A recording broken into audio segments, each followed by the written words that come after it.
Head kuulajad ja vaatajad! Viimase nädala olulisemad välis- ja julgeolekupoliitilised sündmused seonduvad Eesti vaatest kahtlemata Ukraina rahuprotsessi ümber toimuvaga. Kolmapäeval nägime, kuidas suure meediakäraga välja kuulutatud niinimetatud võtmeriikide välisministrite kohtumine läks sisuliselt lõhki juba enne, kui see jõudis alatagi. USA, Suurbritannia, Prantsusmaa, Saksamaa ja Ukraina välispoliitika juhid pidid kogunema Londonisse arutama võimalusi Ukraina konfliktis rahu saavutamiseks. Ent kui USA välisminister Marco Rubio oma osalemise ootamatult tühistas, lükati ka teiste ministrite kohtumine edasi. Ehkki juba Londonis viibiv Ukraina välisminister Andrei Sybiha ei sõitnud koheselt tagasi Kiievisse ja kohtus oma Briti kolleegi David Lammiga, viidi nõupidamine läbi madalamal eksperttasemel. Koju jäi ka Trumpi usaldusmees Steve Witkoff ning Ühendriike esindas vaid Valge Maja Ukraina erisaadik Keith Kellogg. Rubio käitumise ühe põhjusena võib näha pettumust oma Euroopa partnerites. Nimelt levitati kohtumise eel meedias koordineeritult kuulujutte, mille kohaselt on USA valmis Ukraina maha müüma ja tegema Venemaale lubamatuid järeleandmisi. Sisuliselt kujutati Washingtoni Moskva huvide esindajana ja niinimetatud Trumpi rahuplaani lekitades manipuleeriti ka erineva libainformatsiooniga. Võtmeliitlaste mahitusel häälestas ka Ukraina end kohtumise eel maksimaalsele võitluslikkusele. President Zelenski kinnitas, et mingisuguseid mööndusi ta teha ei kavatse ja nõudis viivitamatult ning tingimusteta vaherahu kehtestamist. Olukorrale ei aidanud kaasa ka Londonisse kogunenud sponsorriikide seisukoht, et tulevane rahulepe peab sisaldama Ukraina territoriaalset terviklikkust. Soome president Alexander Stubbi sõnul ei saa Soome olla nõus Ukraina enesemääramise õiguse piiramisega, nii et talt võetakse võimalus üldse kunagi NATO liikmeks saada. Ehk taas tüüpiline europuder Kiievi kastmes. Seejuures oli Rubio väljendanud juba varem muret, et Ukraina võib naastama varasemate jäikade seisukohtade juurde, muutes läbirääkimistel läbimurde saavutamise sisuliselt võimatuks. Nüüd põhimõtteliselt nii sündiski, ehk Rubio lähetamine osutus mõttetuks. Eeltoodu lubab arvata, et vähemalt käesoleval hetkel peavad osapooled võimalust kokkuleppe saavutamiseks pigem väikeseks. Ka USA asepresident J.D. Vance joonis alla, et Ühendriigid on nii venelastele kui ka ukrainlastele esitanud väga selgesõnalise ettepaneku rahuläbirääkimistel edasi liikumiseks ning nüüd on aeg selleks, et nad kas ütlevad jah või USA kõnnib selle protsessi juurest minema. Rubio nentis, et USA on Ukrainat toetanud 3 aastat, kuid võib nüüd olla jõudnud punkti, kus ta peab keskenduma mujale. We've issued a very explicit proposal to both the Russians and the Ukrainians, and it's time for them to either say yes or for the United States to walk away from this process. We've engaged in an extraordinary amount of diplomacy, of on-the-ground work. We've really tried to understand things from the perspective of both the Ukrainians and the Russians. What do Ukrainians care the most about? What do the Russians care the most about? And I think that we've put together a very fair proposal. We're going to see if the Europeans, the Russians, and the Ukrainians are ultimately able to get this thing over the finish line. Again, I feel pretty optimistic about it. I think everybody has been negotiating in good faith, but it's now time, I think, to take, if not the final step, one of the final steps, which is at a broad level, the parties saying, we're going to stop the killing, we're going to freeze the territorial lines at some level close to where they are today, and we're going to actually put in place the kind of long-term diplomatic settlement that hopefully will lead to long-term peace. Trump kirjutas samas vaimus omalt poolt sotsiaalmeedias, et just niisugused ülesõhutavad avaldused, nagu neid esitab Zelenski, teevad sellele sõjale lahenduse leidmise niivõrd raskeks. Ning ta lisas, et Ukraina liidril on valida. Ta kas valib nüüd rahu või riskib kaotada 3 aastaga kogu oma maa. Tõtt-öelda ei kõla eeltoodu enam nagu läbirääkimiste protsessis kasutatavad klassikalised surveavaldused. Pigem on see võetav tunnistusena niinimetatud Ukraina projekti räsivast väsimusest. Trumpi tõdemuses on aga sünge tõetera. Mida kaugemale tulevikku rahu sõlmimine nihkub, seda räbalamalt kogu asi Ukraina jaoks lõpeb. Seejuures on eriti tähelepanuväärne, et USA ei taha Kiievi julgeolekugarantiide küsimust enam isegi arutada. Veelgi enam, sellest rääkiminegi on ebasoovitav. Miks? Aga sel lihtsal põhjusel, et igasuguste garantiide andmisega kaasnevad kohustused. Võtta endale kohustusi selgelt sõda kaotava Ukraina suhtes ei teeni aga praegu USA huve. Washington ei saa endale lubada ülekoormamist olukorras, kus lahendamist vajab Lähis-Ida kompleksprobleem ja valmistutakse kui mitte otseseks sõjaliseks vastasseisuks, siis tõsisemaks närvide mänguks Pekingiga. Ehk jätkuv panustamine pikemaajalisse sõtta Venemaaga oleks USA jaoks selgelt kahjumlik investeering. Seetõttu distantseeritakse end Kiievist. Mitte just ülemäära järsult, nii-öelda päevapealt, küll aga paistab, et süstemaatiliselt. Esitatakse jahmatavaid nõudmisi, seatakse hinge kinni tõmbavaid tingimusi ja loobitakse süüdistusi. Avatakse seni tabulisteks kuulutatud vaatenurki ja ju lekitatakse vajadusel ka komprat. Aina enam väljendatakse muret, et Ukrainas on võim monopoliseeritud. Presidendi institutsioon ja tema kitsas lähiring on liiga palju võimu enda kätte koondanud, autoriteetselt positsioonilt otsustades tehakse jämedaid vigu, toimub kaugenemine demokraatiast. Võimu teostavad Ukraina presidendi nõunik Litvin, kantselei juht Jermak ja tema asetäitja Tatarov, kes kontrollib julgeolekuasutusi. Administratsioon töötab eeskätt loodud võimuvertikaali kindlustamise nimel ja premeerib lojaliste soojade kohtadega riigiettevõtete nõukogudes. Samas vallandatakse või tagandatakse neid, kes näitavad üles liiga suurt iseseisvust, naudivad rahva toetust või kellel on otsesidemed läänega. Just sellest protsessist kirjutab avameelselt ka väljaanne The Economist. Niisiis muutub kõigepealt dialoogi toon, seejärel aga ka dialoogi sisu. Ootamatult selgub, et USA-d on ära kasutatud. Järgnevalt kriipsutatakse mingid teemad üldse läbi ja katkevad tarned. Üles jäävad, kas või formaalselt, hoopis rahalised nõuded. Aastakümneid tagasi pumpas USA miljardeid dollareid mudžahiidide rühmituste loomisse, väljaõpetamisse ja relvastamisse. Afganistani sõda kurnas kommunistlikku majandusmudelit viljelenud Nõukogude Liidu välja, ent kapitalistlikule turumajandusele üle läinud Venemaa osutus kõvemaks pähkliks. Seejuures on reaalne oht, et seekord käib lõpuni maha hoopis Washingtoni vedru. Kui tuleviku mudeldamisel võtta eelduseks, et USA oma kurssi ei muuda, tuleb laiemaid globaalseid protsesse silmas pidades selle võimaluse tõenäosusega arvestada. Kuid on üks tõsine aga. Nimelt, kui USA lahkub läbirääkimiste rajalt ning Rubio ja Vance'i retoorika põhjal otsustades on neil juba üks jalg väljas, siis tekib teatud vaakum, mis vajab täitmist. Ja seda ruumi püüavad praegu täita eurooplased. Ehk ideaalis võiks ju Prantsusmaa olla saalomonlike tunnustega sõjapealik, Suurbritannia vilunud strateeg ja Saksamaa jõuline mootor, siis tegelikkuses see ei tööta. Ja mitte tingimata sellepärast, et nad ei tahaks, vaid sellepärast, et nad ei saa ehk ei suuda. Esiteks majanduslikult ja sõjaliselt ning seejärel moraalselt. Prantsusmaa ei ole võimeline eurooplasi oma lipu alla koondama. Ühendkuningriigi strateegid said Ukraina sõjas hindeks ebarahuldava ja Saksamaa majandusmootori kütusepaagis on juba aastaid suhkruvesi. Pariisi ja Londoni positsioonid rajanevad nende koloniaalülbuse jäänustel. Saksamaa tulevase kantsleri Merzi kõned riigi sõjalise jõu taastamisest mõjuvad aga hirmutavalt pigem kesk- ja lääne-eurooplastele kui Venemaale. Macron ja Starmer on oma koduriikides kõike muud kui populaarsed, varemgi madalalt hinnatud Merzi reitingud on korralikult kukkunud juba enne tema kantsleri ametisse asumist.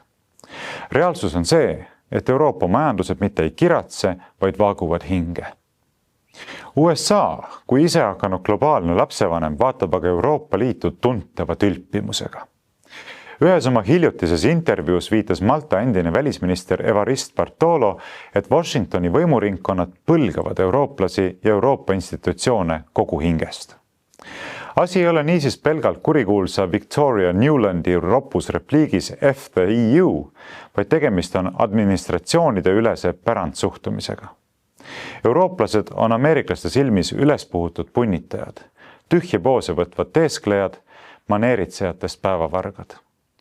Karm reaalsus on aga paraku see, et ilma USA-ta puuduvad Euroopal vähegi tõsiselt võetavad hoovad Venemaa positsiooni pehmendamiseks, rääkimata katsetest tingimusi dikteerida, minna läbirääkimistele jõupositsioonilt. See on heal juhul meeleheidet peitev retoorika, kuid meenutab üha enam keskmiselt rasket päeva vaimuhaiglas. Nii mängude toas kui ka isoleeritud üksikpalatites elustuvad taas Napoleonid, Bismarckid ja Churchillid. Nii et näib, et see hullus tabab Euroopat regulaarselt korduvate lainetena. Arvestades gaasi hinda, mobiliseerimismajanduse illusioonide kokkuvarisemist ja käsikäes inflatsiooniga kasvavat riikide sisest rahulolematust, võib Euroopa olla oma mängu kaotanud juba enne selle algust. On raske veenda talunikku laia laane taga elava peletise ohtlikkuses, kui hundid tal samal ajal päise päeva ajal laudas vasikaid murravad. Erinevate meediakanalite poolt levitatav USA ettepanek olukorra lahendamiseks viitab stsenaariumile, kus praegu Venemaa kontrolli all olevad territooriumid jäävadki Venemaa kontrolli alla. Mitmes mõttes on see möödapääsmatus, sest Riigiduuma kiitis juba 3 aastat tagasi heaks lepingud 4 Ukraina oblasti, see tähendab Luganski, Donetski, Hersoni ja Zaporižia ühendamiseks Venemaaga.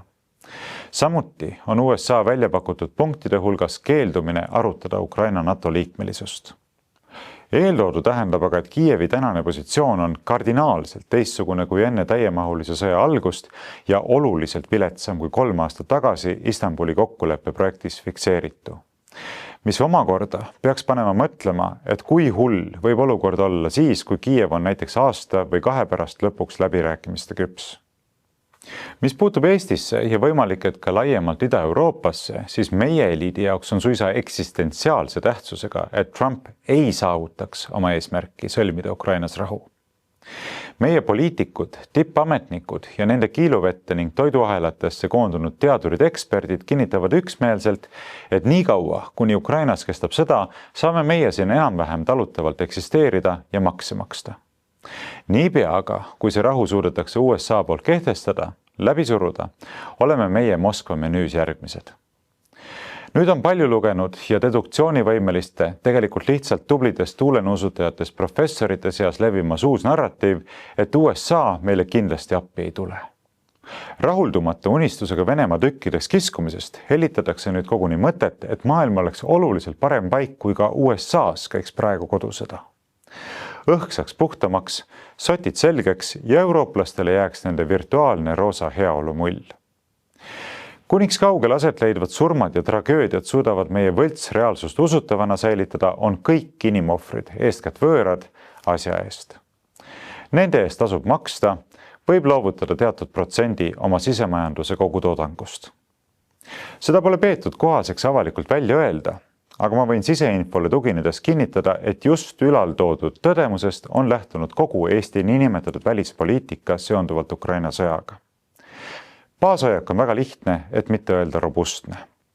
Mida kauem Ukrainas sõda kestab, seda parem meile.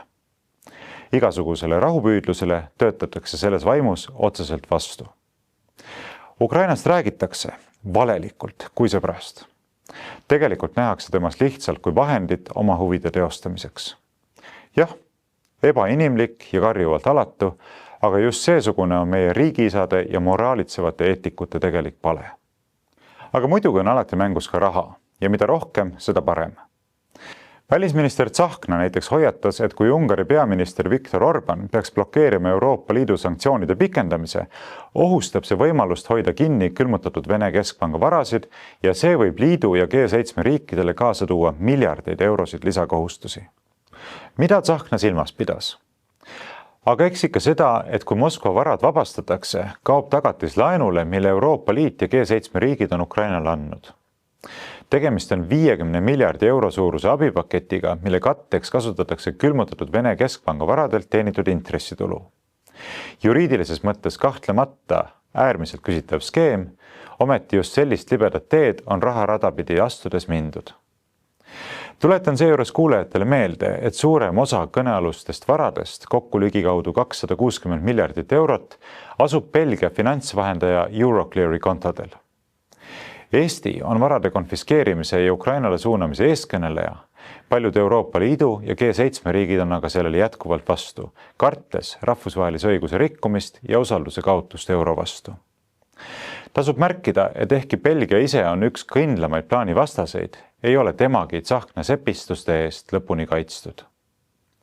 Samal ajal, kui niinimetatud tahteliste koalitsiooni moodustada püüdev Euroopa püüab vaikselt mitut pidi Trumpi rahualgatust õnnestada, Eesti mitte lihtsalt ei jätka Venemaa provotseerimist, vaid on tõusnud lausa esiprovokaatoriks.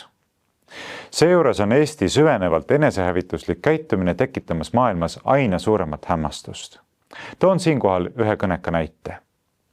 Nimelt on teiste hulgas oma kriitilise seisukoha avaldanud USA kaitseministeeriumis mitmetel kõrgetel ametikohtadel töötanud ning suure rahvusvahelise kaitse- ja tehnoloogiaettevõtte Finmeccanica North endine president, aga ka USA juudi rahvusliku julgeoleku küsimuste instituuti juhtinud Stephen Bryan. Ta nendib hämmastusega, et Eesti on pidanud juba aastaid Venemaa vastu kultuurisõda, olles samal ajal oma julgeoleku osas täielikult NATOst sõltuv. Eesti kaitsevägi on tilluke ja ehkki reservvägi on suurem, puudub reservi toetav varustus. Seega on tegemist suures osas paberväega. Võiks ju arvata, et Eesti ei tahaks endale hädasid tekitada, kuid näib olevat vastupidi ja see tuleneb suuresti Eesti veendumusest, et NATO on toetamas ja Venemaa NATO riiki rünnata ei söanda. Provokatsioonid ei ole eestlastele midagi uut, kirjutab Bryan ja nendib, et venelaste vihkamine läheb siinmail juba äärmustesse. Teisel pool Atlandit pole jäänud märkamata, et seadusandluse väänamisega rünnatakse Eestis tegutsevat Vene õigeusu kirikut, üritades blokeerida selle igasuguseid suhteid Moskva patriarhaadiga. Samuti on Eesti andnud mõista, et teeb kõik endast oleneva oma venekeelse elanikkonna ja Venemaa enda alandamiseks. Bryani hinnangul on Eesti tegevus paralleelne ja võib-olla ka inspireeritud Ukrainast, kus on tehtud sama asja. Euroopa sõjapistrike seas on Eesti püsivalt esirinnas, endine peaminister Kaja Kallas on nüüd koguni Euroopa Liidu välisasjade ja julgeolekupoliitika kõrge esindaja. 6 riigist, mis on lubanud oma vägesid Ukrainasse saata, juhib Eesti seejuures edetabelit, olgugi, et reaalselt pole tal midagi märkimisväärset saata. Bryani hoiatuse kohaselt seisneb provokatsioonide ohtlikkus ennekõike selles, et need võivad põhjustada reaalseid sõdu. Mõnel pool Euroopas, näiteks Prantsusmaal, Ühendkuningriigis, Saksamaal ja ka Eestis, praegu ametlikes kanalites ülesköetav hüsteeria peegeldab tohutut ärevust, et Ukraina ei ela Venemaa pealetungi üle. Selle asemel, et aidata USA presidendil leida konfliktile rahumeelne lahendus, on eelkõige prantslased ja britid andnud endast parima, et president Trumpi jõupingutusi õõnestada.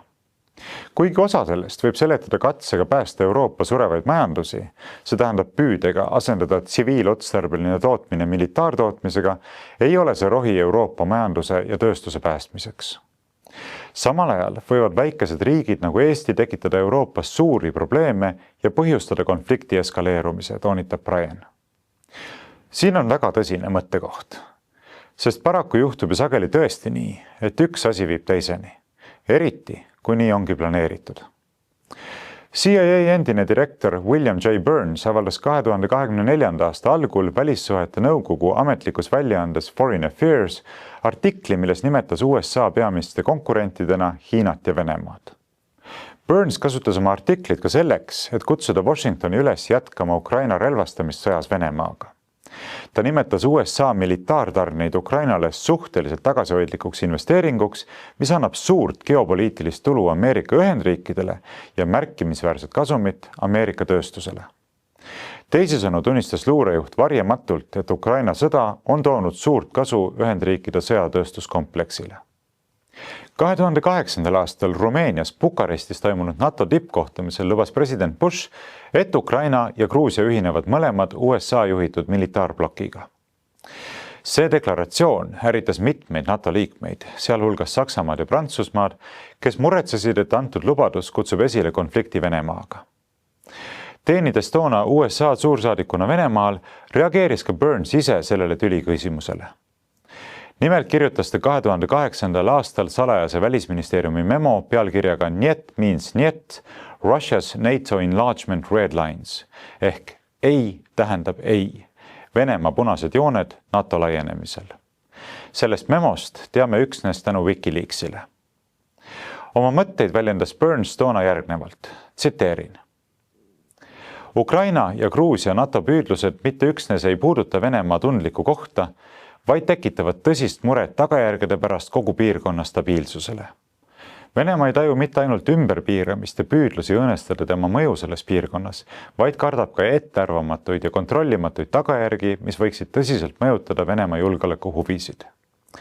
Eksperdid ütlevad meile, et Venemaa on eriliselt ärevil, et tugevad vastuolud NATO liikmelisuse küsimuses võivad viia Ukrainas, kus suur osa etniliste venelaste kogukonnast on NATO liikmelisuse vastu, suure lõheni, mis võib omakorda tuua kaasa vägivalla või halvimal juhul koguni kodusõja. Sellel juhul peaks Venemaa otsustama, kas sekkuda Ukrainasse või mitte. See on otsus, millega Venemaa ei taha silmitsi seista. Tsitaadi lõpp. Nagu me nüüd näeme, on praktiliselt kõik, mille osas Burns 2008. aastal hoiatas seoses võimaliku sõja puhkemisega Ukrainas tänaseks täide viidud. Kasutades Ukrainat provokatiivse söödana, suutis USA Venemaa sõtta tõmmata. Peaminister Kristen Michali sõnul plaanib Eesti rahuleppe sõlmimise korral oma väed Ukrainasse saata. Teha seda vaatamata Venemaa poolt selgelt väljendatud seisukohale, et NATO riikide vägesid Ukraina territooriumil ei tolereerita. Teha seda ka juhul, kui USA peaks oma kohalolekut Euroopas vähendama. Tsiteerin Michalit. Ma olen ka seda varem öelnud, et kui meie liitlased sinna lähevad, siis Eesti ei jää maha. Ikka ja jälle meeldib peaministrile rõhutada, et ukrainlased võitlevad mitte ainult endi, vaid ka eestlaste eest. Taas ja taas kasutatakse otseselt või kaudselt sõnumit, nagu oleksime meiegi sõjas. Selgub aga, et Eesti ambitsioonid on oluliselt suuremad kui pelk kohalolu kusagil Lääne-Ukraina Tagala oblastis. Nimelt mõned päevad tagasi kogunenud Riigikaitse Nõukogu arutas muuhulgas koguni seda, milliseid garantiisid suudab Eesti ukrainlastele pakkuda. Jah, kuulsite õigesti. Jutt käib garantiide pakkumisest Eesti poolt Ukrainale. Mõistagi talitatakse siingi mitte lähtuvalt oma huvidest ja võimalustest, vaid vastavalt liitlaste poolsetele ettekirjutustele. Tsiteerin president Karist. Hetkel on see valmisolek olemas, aga selget plaani veel ei ole. See eeldab väga palju ka seda, kuidas Prantsusmaa ja Inglismaa poolt alustatud koalitsioon oma ettepanekud loob. Me teame, et tänase seisuga rahu veel kuskil Ukrainas ei paista, ehk teisisõnu tuleb meil kõigil sinna panustada nii sõjaliselt kui ka muul viisil. Et see rahu sellisel kujul, nagu seda näeb ette Ukraina, ka tuleks ja paraku rahu käib praegu ikkagi läbi lahinguvälja. Meie valmisolek peaks olema toetada Ukrainat kui ka tõsta enda kaitsevõimet, et kellelgi oleks soovi meid siia testima või katsetama tulla. Ehk taaskordub Münchhausenlik motiiv. Tõsta ühe korraga patsipidi laukast välja mitte ainult iseennast, vaid ka hobune. Kuna Eesti kaitsevõime viimine ülehomsesse päeva tähendaks lati seadmist liiga madalale, pakume veenvaid garantiisid ka Ukrainale. Raha ei ole muidugi probleem. Samas peaks olema kõigile mõtlevatele inimestele ilmselge, et mõlemad eesmärgid eraldigi käivad meile üle jõu, rääkimata nende poole pürgimisest üheaegselt. Seejuures loobumata ka sadade miljonite uputamisest Rail Balticusse ja niinimetatud rohepöördesse. Elatakse justkui mingis lõputult painutatavas paralleeluniversumis, kus ei pea laskma end faktidest häirida. Teine moment, millest Michalid ja Karised aru ei saa, on elementaarne põhimõte, et enne liitlastega Sarmaatia steppidesse marssimist tuleks Eestil esimese asjana endale tagada koht nõupidamiste ja planeerimislaua taga. Esialgne jahmatus, et meid ei kutsutud ei Pariisi ega Londonisse ja siis taas ja taas päädis harjumuspärase sulasliku letargiaga. Ehk niisuguse asjade seisuga leppimisega.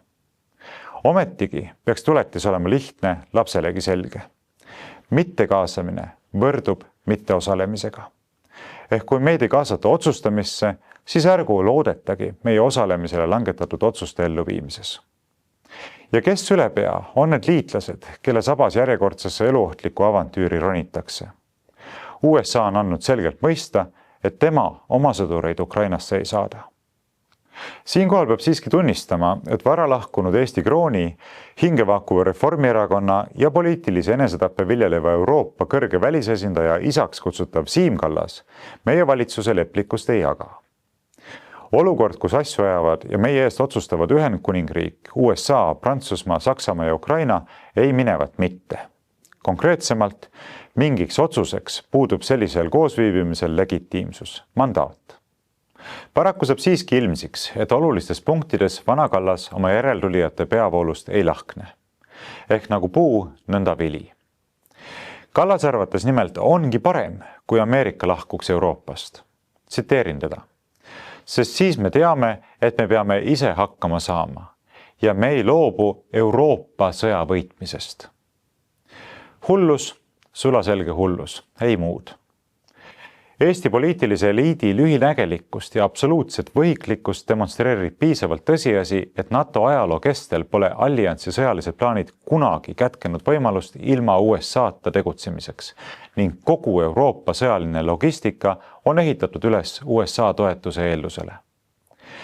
Isegi Euroopa arutelud strateegilise autonoomia üle on arvestanud sellega, et USA kontrollib jätkuvalt sõjalise liikuvuse põhielemente nagu lennukid, laevad, kütusevood, satelliidid, küberkaitse ja koostalitusvõime standardid.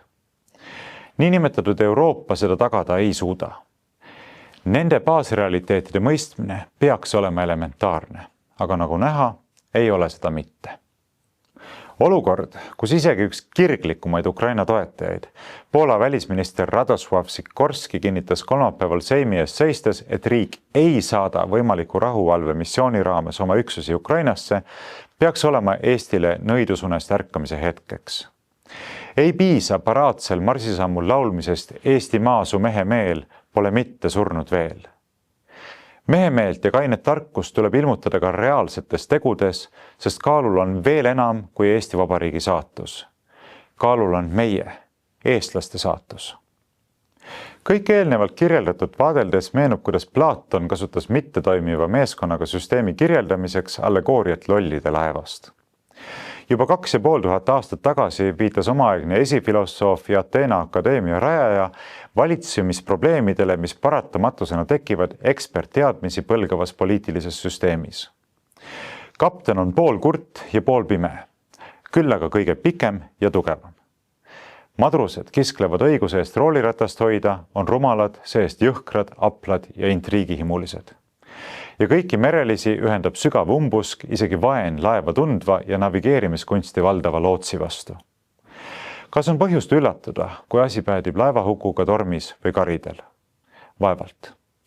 Nagu selle laevaga, nii on ka riigiga. Siiski, veel pole hilja meeskonda vahetada. Aga et see võiks juhtuda, selleks peaksid avanema paljude inimeste silmad ning nad peaksid leidma endas üles mitte ainult julguse tõele näkku vaadata, vaid ka julguse tõde ausalt välja öelda. Tegelikult ei ole seda ju palju palutud ja mehemeelest rääkides peaks see olema elementaarne. Tänaseks aga tänan teid vaatamast, kuulamast ja kaasa mõtlemast. Kui soovite minu välispoliitika kommentaaride projektile omalt poolt kaasa aidata, siis selleks vajaliku info leiate nagu ikka minu kodulehelt. Soovin teile rahulikku nädalavahetust ja jääme kuulmiseni nädala pärast.